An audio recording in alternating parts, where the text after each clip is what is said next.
Thorne. Yes, I did. And I Ah, figured you guys would be interested in that. And just to kind of get it out of the way before anything else, I have invited him to speak at Kilonova Catcher. He is excited for it. He has said yes, but his first commentary to me was, "I am old. Everybody else has died, and I want to finish writing my book before I follow them." So I brought my full support for him writing the history of LIGO and finishing it before he comes to talk with us. He did provide me his email and he gave me license to be as annoying as possible if he doesn't or his secretary doesn't respond the first time.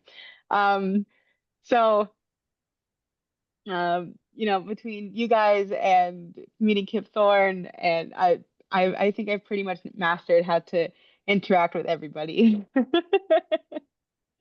Alrighty, so uh, today's agenda is going to be what me talking about meeting Kip Thorne. Website progress updates, a survey census I'm doing, um, including you guys on the website, and then a short presentation on other interesting transients. And Damien will also be making commentary about his efforts recently regarding these transients and the collaborations he's been working on.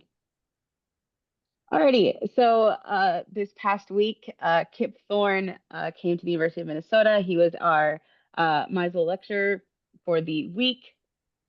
He opened up with a very large presentation, very large talk at the university on Wednesday.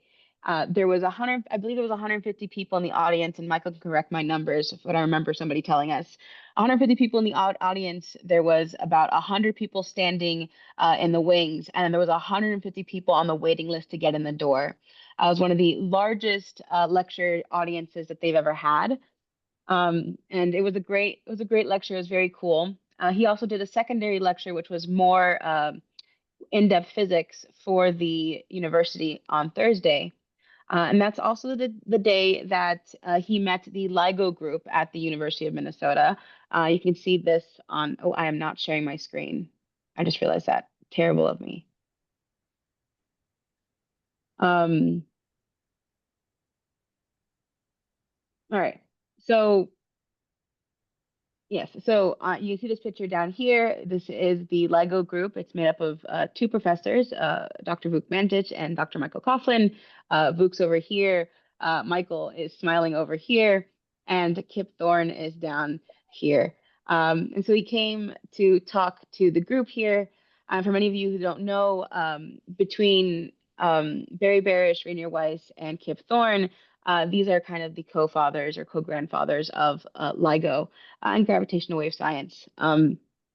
And so when he was here, I asked him after the group presented. So a few of our major players in the group presented their research to him.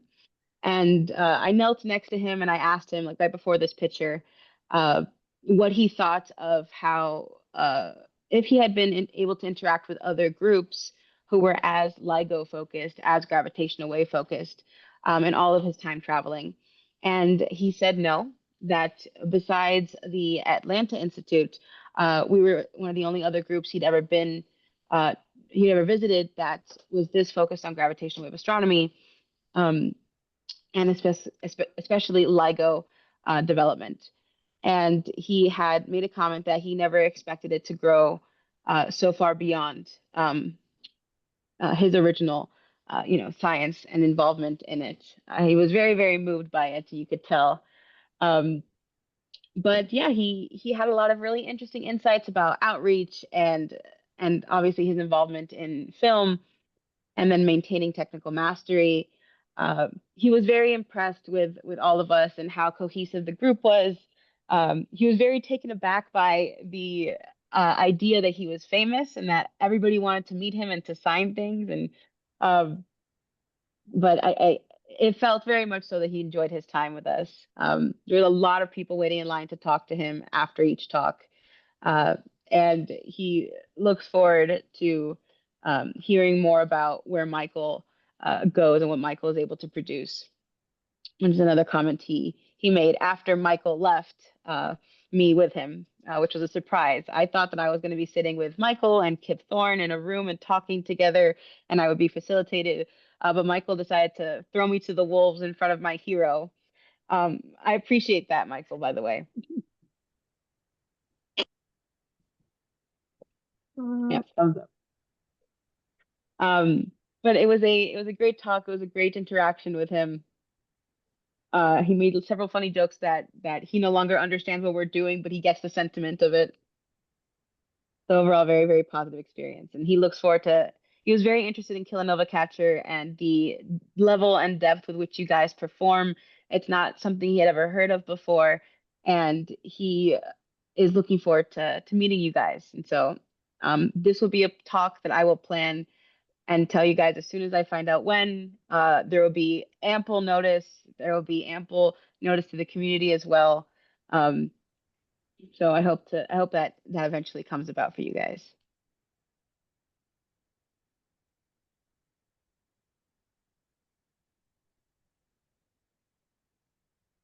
So last meeting I discussed, moving on to something less exciting, apologies. Um, I took you guys' advice from last time regarding the updates to the website and other commentaries that you guys had either sent me via email or just spoken to or just told me about during our conversations. And I've made a lot of changes to the website. Damien's lab has hired a software developer to help update the website, and so we're looking to be seeing a lot of these implementations beginning in mid-November. And can you guys still see my screen? Yeah. My perfect. So it's a little bit difficult to send these packages out. I just figured out a way that just took a little bit to load. But the website's newly designed. We have these interactive social media spots here. We'll have a brief introduction to the science of Kilonova Catcher, the type of telescopes you'll need, what you'll need to join, and then how Kilonova Catcher works. And then obviously these sections are expanded on in the website. So we'll have a science section, frequently asked questions, how it works, about us page. Roger, one of the pictures you sent me is on the front page. If you or the process of hiring a developer, yes, not as fast as you prompt. I thought you had given me a name, so I thought we had hired one already. My bad, my bad. Um, Roger, if you do not want your picture here, please let me know. But I felt it was the one of the cooler pictures we had, so I thought it'd be exciting to put it up here. We have beautiful nights there. Yes, yes, very much so. Um, But so we have a. excuse me, if you want, you can attach a T at the end of my name. Did I forget to? Yes, Oh, my apologies. That must have been the typo. Yes, doesn't matter. it does. It does matter very much. I always I'm just like my name has no H in it. Everybody puts an H in it, so I can correct it. Alrighty, so you have a pretty detailed science page now. I took a look at different citizen science websites. I actually visited the websites for AVSO and a few of the amateur astronomy and local astronomy groups that you guys are a part of to kind of see how you interact with the community online, and took inspiration from that to build this website. And so we have introduced overall what multi-messenger astronomy is, the pinnacle event of our science, the impact of what we do, and then I go into describing the different components of our science, which is what gravitational waves are. All right, where do these gravitational waves come from? They're a study of their components, and then the optical counterparts of gravitational waves, which I talk about kilonova emission, short gamma ray bursts, and other X-ray transients.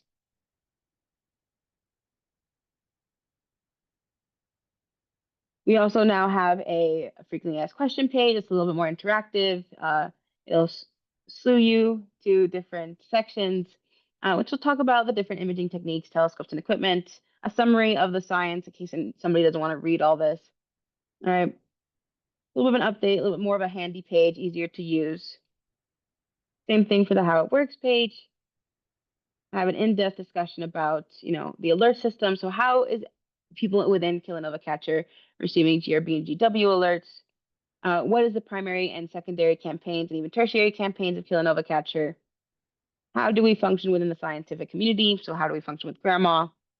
I discussed the role, so the role of the KNC observer, what's the equipment you'll need, the technical specifications, how you receive information, observing strategy, and as well, I talk about the impact. So how how do we use your information, publication and co-authorship, and then how does it all come together? And so this is, once I release these to you guys, once I can figure out how to do that in an easy way, um, it's going to be your guys' to kind of time to say, hey, this was really easy for me to understand. Oh my gosh, if I had seen this as a new astronomer, I would have loved this. Or, hey, I think this could be improved. Um, in a little bit more technical detail now that these have been so in some places finalized. Damien will be going over these as well, so I'll be getting a lot of feedback so that as we have made a decision on who we're hiring to do the software development for the website, we can give them a very structured. This is what we want changed. This is the language we're using with confidence. So now it's not just the scientist making commentary on it. It is now the amateur astronomer. Thank you, Roger. I really appreciate that. That was a large part of this, these visual explanations. Thank you. And then now for a little bit of the fun part. I've also developed a page. This will be directly on the KNC website, and so it'll be a blog. And so this will allow you guys to post um, events or things you're doing in the community. You'll be able to tag it, announcement, success, news, tutorial, spotlight, alert, and it'll have different sortings. All right. And it'll say who posted it. All right. Where did it come from? We're trying to also design like a Slack bot that'll have like, let's say you guys post something in the Slack, then it'll automatically be uploaded here. But that is something in the future. It's just an idea. And then, we have our featured. And so we'll have something that's kind of like, hey, a success is always going to be on there. It's our latest publication. It's our latest GCN release. Then let's say you guys want to put something that's in the spotlight. All right. The spotlight will go up into the featured area for like a week, and then it'll go back down till the next thing comes up, and the success or the announcement will go back here. So nothing is static. Everything is working together to kind of showcase all of your guys' efforts, contributions within KNC and the community.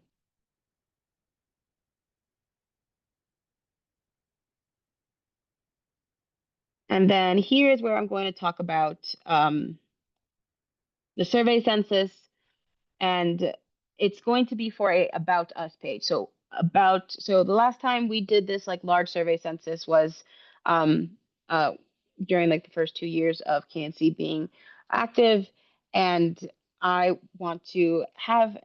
and I want to have an updated understanding of the type of people in the group, and so we'll be sending out a census for you guys about where you guys live, where you guys are from, preferred languages, age demographics, astronomy experience, just a survey of the equipment you guys use, technical, like any technical aspects of it, a list of softwares in more depth. And this will be going out to the wider KNC. And this is both professionally feedback. This is good feedback for proposals and stuff like that.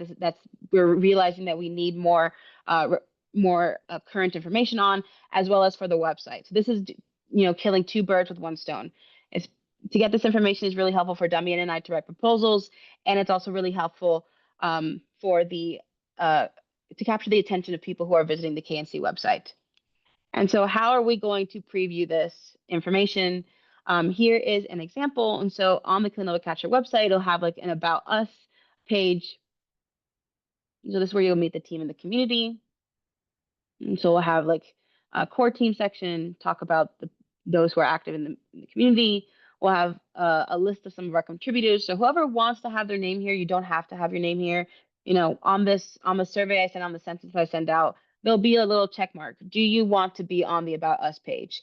What do you want to be on the About Us page? Do you want it to just be a picture of your telescope setup? Do you want to have a bio? Do you want to have your picture on there? Do you want to have a list of the astronomy communities that you guys are involved in? And so what this will do is that you click on this person's profile, and it pop up like a pop up, and it'd be just a bio and an explanation of what you guys do. And so it's a way to kind of show the powerhouses driving Kilonova Catcher.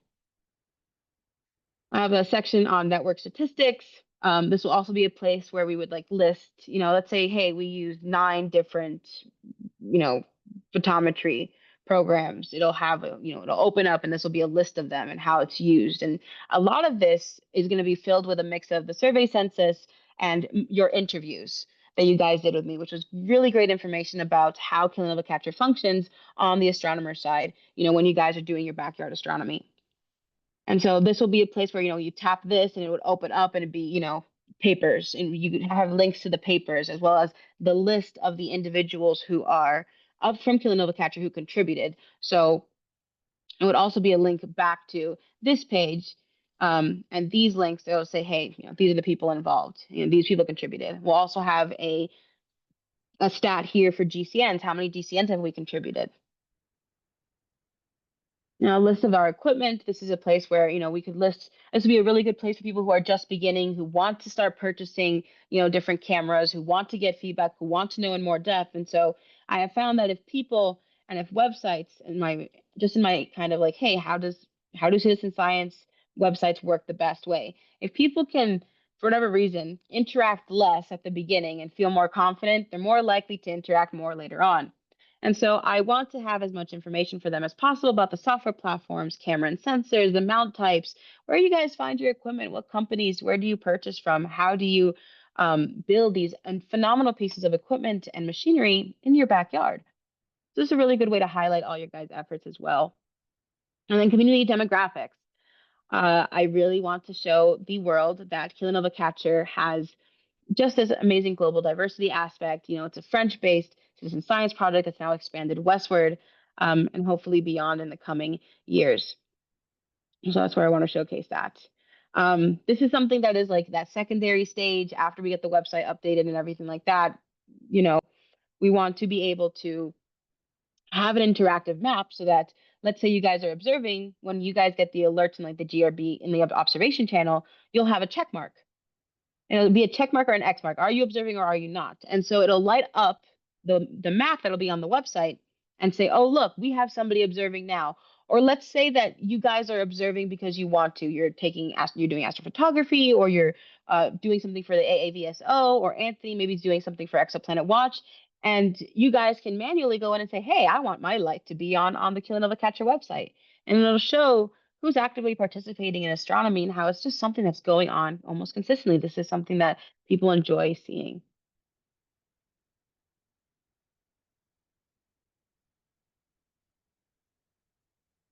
Okay, and then I think that is just about it. I can show you the contact us page, although it's nothing really interesting. Just a way for people to reach out to us. This is also something really convenient for me. Like when I felt that the contact us pages, whenever I'm trying to reach out to other astronomy clubs to go present with them and advertise Kilonova Catcher, I always like when they have like a way to contact them directly. Like, hey, please contact us here. And they're very inviting about it. It made me feel much more confident interacting with them and much more likely to continue to interact with them and build relationships.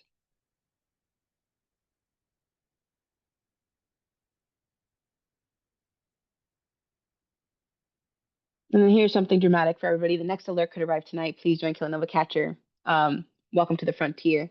Have to spin some sci-fi into it, of course. But that is currently the front end development that I've worked on. I will send out the survey by end of day today. I will probably be pestering a few of you to pester each other to get it done and reaching out. You'll be getting a lot of emails about this. But please fill it out. It's going to help to build just a really phenomenal website for Kilonova Catcher. And then the whole drive of this is that we want, before the end of the year, the Kilonova Catcher website to be on NASA's citizen science page, which will open up in the new year, hopefully to a lot of new members as we create a more streamlined process for new members to come in. I have become very aware of the fact that the expectation and the standard that Kilonova Catcher has is a little bit of a narrowing filter.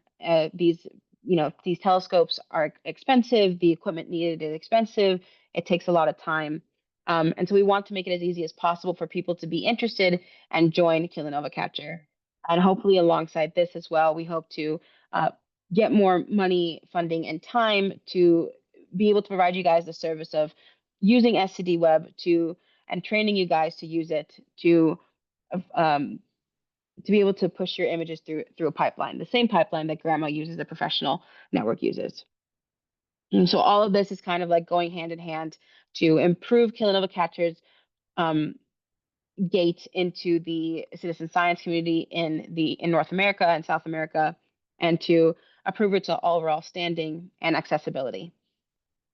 And so all of this plays that character. The survey census building the website. With the website improved, we can contact NASA and say, hey, we're ready for you guys to put us up on the citizen science page. Once we have that access to NASA, once we have that advertisement that basically is saying, yeah, this is a solid project, we can get a lot more people into Kilonova Capture. It improves the science, it improves your guys' access, and it provides more opportunities for the scientists like myself, like Damien, like Michael, to be able to provide proposals, write proposals, and provide funding so we can continue to improve Kilonova Capture and get you guys more resources.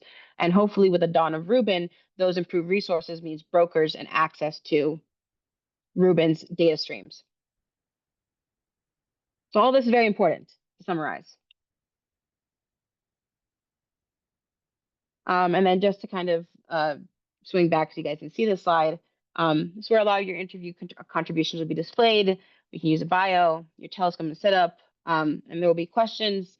Fill out the census. Please fill out the census, even if you don't want to be on the website. I still need that information. It just won't have your name on it. It'll be anonymous. That's fine. But there will be a question about how much you want yourself to be plastered over Kilonova Catcher. And then I will have Damien talk a little bit more about his involvement in this collaboration and the in this new collaboration. I didn't get many specifics from him yesterday because we were busy talking about the website. But I do introduce before he starts talking about it what tidal disruption events are. With the dawn of Rubin, with a lot of these new missions beginning in the next few years, there's going to be lots of opportunities to explore transient science and new transient science. And one of the potential candidates or transients that we might also be including in our mission are tidal disruption events. They occur when a star passes too close to a supermassive black hole. Black holes' tidal forces, rip this star apart, this spaghetti effect. The stellar debris can form an accretion disk around the black hole. This material heats up as it spirals inwards and produces this really, really bright emission. And these are rare events, 1 in 10,000 per 10,000 years per galaxy was a number. And then how would this be different than what you guys are currently observing? So the duration can last a lot longer. The magnitude, the peak brightness is going to be brighter than Kilonova. Blue UV bright at peak, reddens over time. That's still similar to how we function with Kilonova, although on a slower time scale. They're in the galactic centers and nuclei, and the light curve is a slow rise over a few weeks with a gradual decay. So we're looking at similar patterns just over longer stretches of time, and a little bit, and the physics is very interesting. All right, Damien, do you want to take over?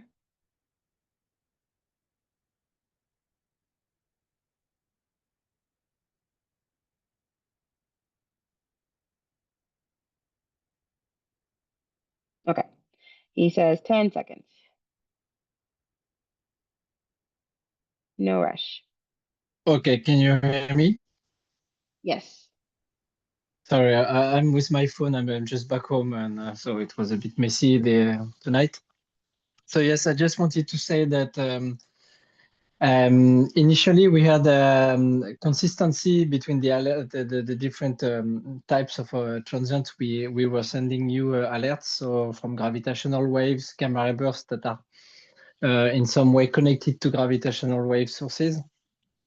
But LIGO Virgo is going to stop observing this month at the mid-November, and so we won't have any more alerts from gravitational waves. I know, guys, that gravitational wave alerts have not been a source of occupation for you these past years, but I was wondering if we could get more different types of alerts from very energetic transients that start to be disconnected with this gravitational wave and gamma ray burst, let's say, population of transients.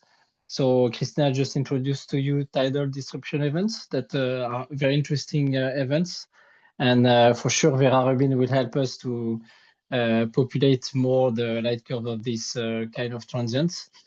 So I think these kind of transients are interesting for us because they are bright and they, as said by Christina, they last much longer than a typical gamma burst, for which after a day or two, there is nothing much to do for us. But for tidal disruption events, we could observe them for days to weeks. I also got a discussion in my lab at CEA, so I will probably propose a seminar about Kilonova catcher because people are also getting are more and more interested in this project. And I have some colleagues that who are interested in following up what we call the X-ray binaries. I won't go into the detail tonight, but it's typically the interaction of a compact object, a black hole or a neutron star with a companion star. There might be interest in following up some of those particular events in the optical wavelengths. The difficulty for this X-ray binary is that they are located in the Milky Way, and probably in the line of sight of those X-ray binaries, there are a lot of dust extinction. So not sure if the optical follow-up will be effective or not, but for some cases, there might be an interest of the scientific community to ask us some follow-up campaign for some specific events related to this. So I'm just wondering if you guys you can think about it and give us some feedback after this meeting for sure, but if you would be interested in having a lot more diverse energetic transient to observe, so tidal disruption events, maybe some X-ray binaries. I'm thinking also about fast blue optical transient, which are kind of new class of optical transients. And again, these kind of transients are quite bright. It's okay for us, and they last for days to weeks. So maybe it's more suited also for you because you have less rush to observe those kind of transients, and they are quite of unknown origin, and the physical processes around tidal disruption event and fast blue optical transients are quite unknown. So it's kind of a very new science.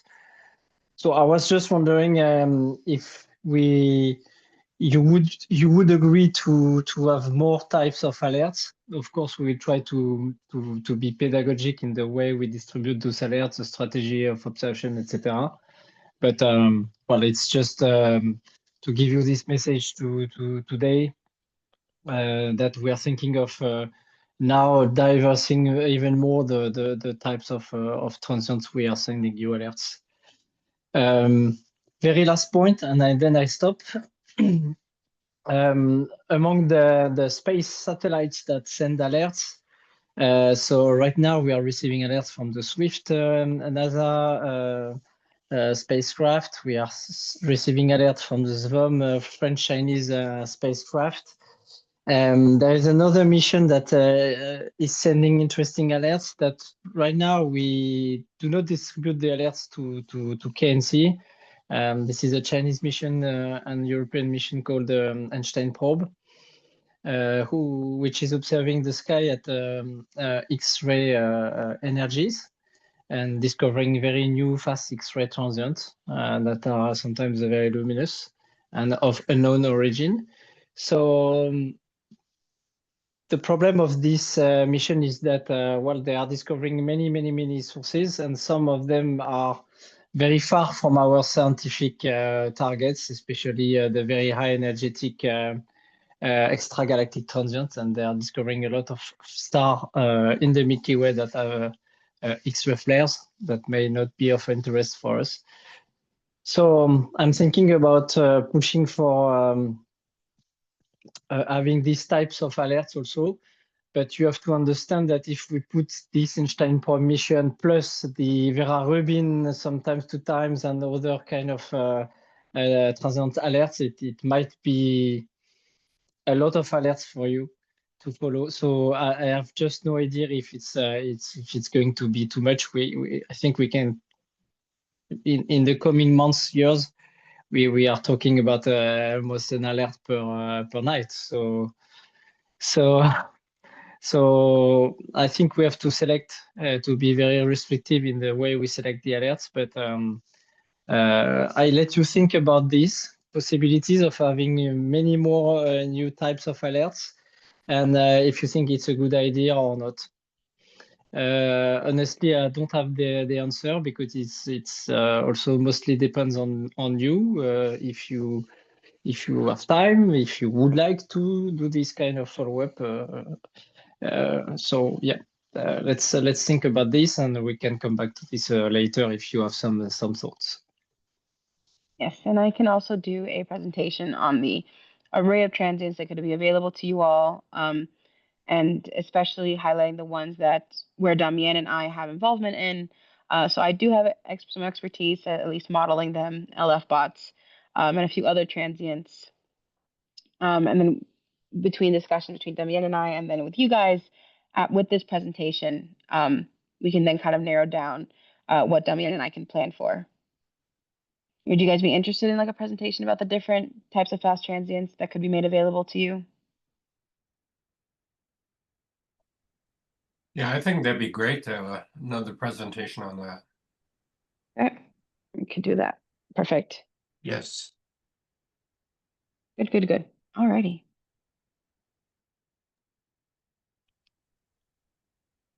Alrighty, so the topic request forms and the photo submission forms are still up.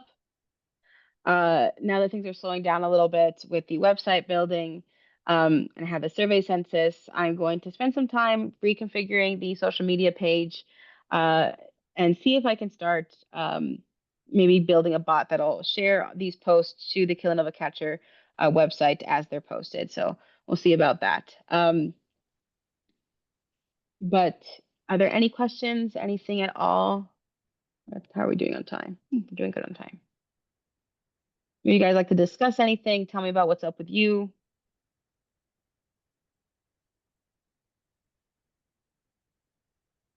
Also, I did recently present at a Canadian astronomy club that Roger invited me to present at. I just wanted to let everybody know that I did that. And that was, Roger, that was an amazing experience, absolute amazing group of people there. The questions were wonderful and the audience was equally outstanding. Thank you. We were very pleased to have you also. Good, I'm glad. Damien left a comment. Especially, I believe the strengths of KNC will express even more for TDE-like events. We could make a difference here. I strongly agree with Damien for that. I feel like given your guys' interest in like the Type 1a white dwarf supernova, Anthony, this is where the exoplanet members who are interested in Kilonova Catcher but may have slightly smaller scopes would also be very useful with I think TDE like events will be very good for Kilonova Catcher. And so X-ray binaries are also of a similar ilk to TDE, where it's a one star pulling matter from another. Yeah, I think that's a great idea. Any opportunities to sort of push our limits and from the more experienced observers in Exoplanet Watch, you get into a routine of just doing, but basically every clear night you can do one. But with these, you don't get that many alerts. And so if you have more transient events that more people with the slightly smaller scopes can get, that would be, I think that would be a big selling point for our group to get more people involved. Yeah. And Damien, I recently presented with a subgroup of the Exoplanet Watch astronomy members who are part of their own little astronomy club outside of that group, but like to do transits and are interested in transients. I presented with them again, and many of them have heard of Kilonova Catcher either through Anthony or through other mediums, are interested in Kilonova Catcher, want to join, but their scopes are just a little too small. And this TDE event, these X-ray binaries, may be really good opportunities for people who are interested in Kilonova Catcher.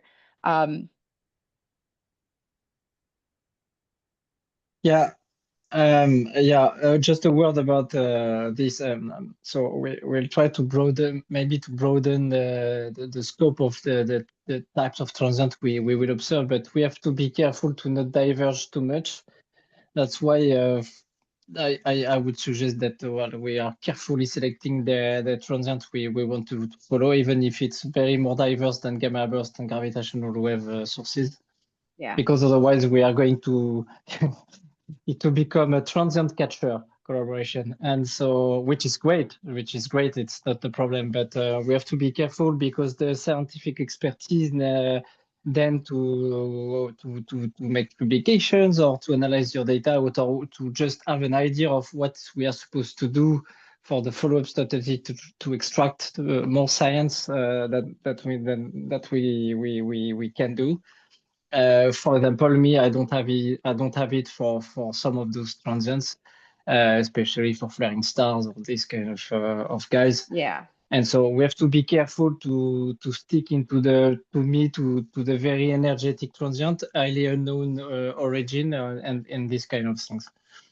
Yeah. But okay, I think it's not much a matter of discussion. I think barely agree on this, but so we are not going to send you the whole alerts of the world right now No. from the whole types of transient nova, etc. So don't count on this. There's a lot of discussion to be had. This is just an introductory idea to you all. we want to have at least a black hole or a neutron star in the system. That's the point. And it might be, as we hope, that Ruben supplies the necessary gamma ray burst and kilonova support for more frequent detections. Yep, we hope so.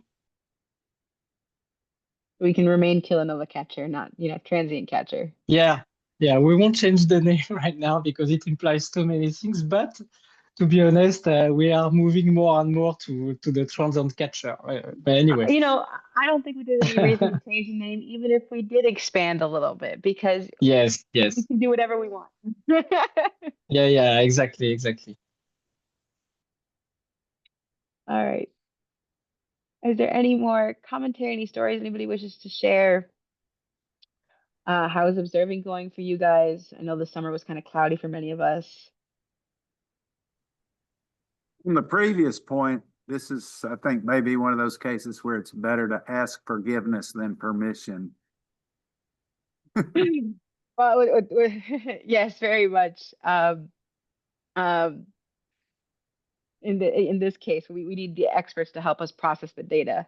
So we can't have too many because we're not many of us are experts in other transients besides gamma ray bursts and kilonova, maybe TDEs. Damien, Michael was asking about your trip to China. How was that?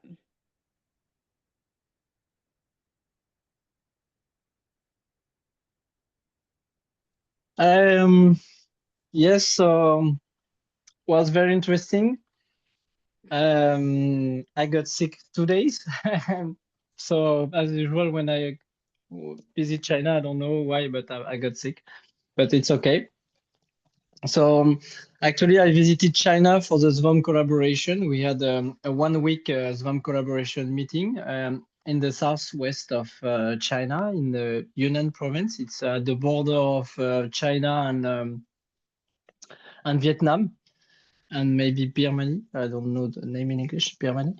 Anyway, and so it was very interesting. We were at quite a high altitude, and then I had a second week in China where I visited some colleagues of the LASSO collaboration.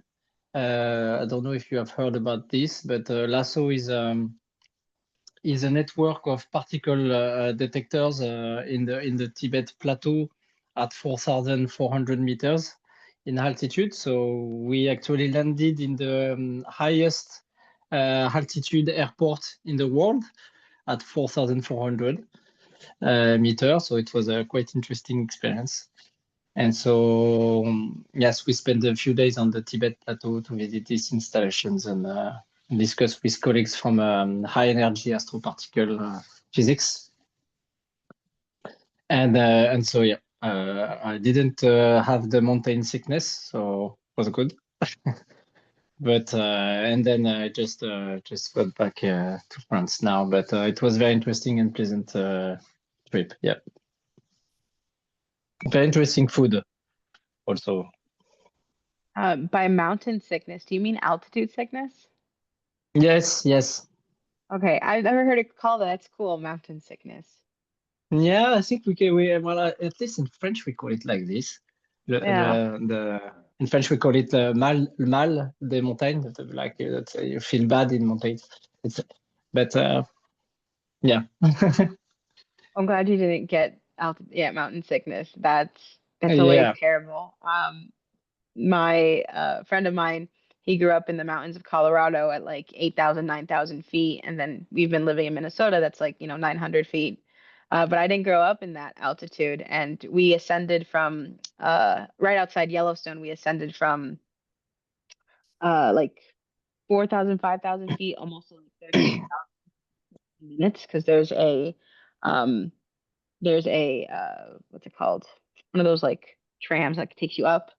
And he got really bad altitude sickness, like really bad altitude sickness, and he had spent his whole life growing up there.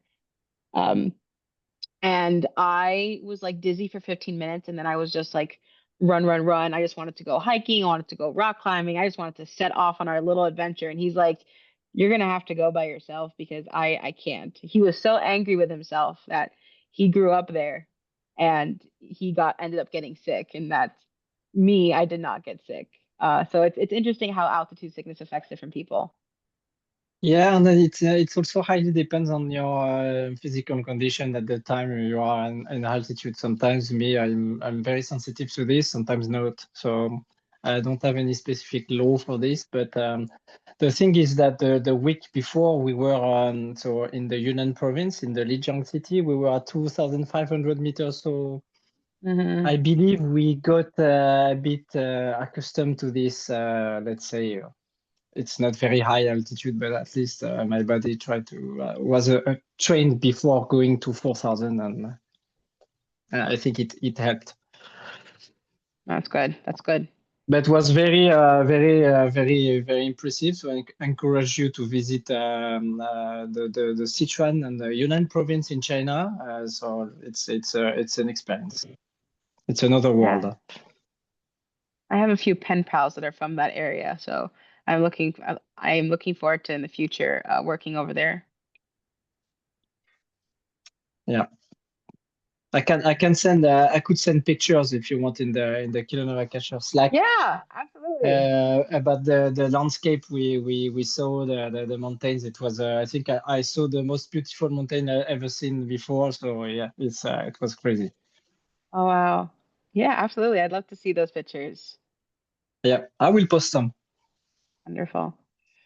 All right, everybody. Thank you so much for coming. Thank you so much for your input and your commentary. I will get the website out for you guys to take a deeper look at. I will post this to the Kilonova Catcher YouTube, and I'll update this to Forge.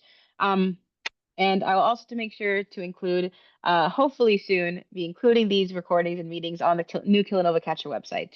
So I'll see you guys soon or next week for the webinar. And then hopefully by the next monthly meeting or on a separate occasion, I will have a deeper analysis of different transient events for you guys to talk about.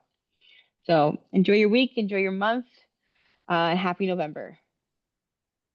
Thank you Thank you very very you, much, Michael. Christina. Bye-bye. Yep. See Appreciate you you all. guys. Thank you, Roger. Bye. Bye. Bye. Thank you.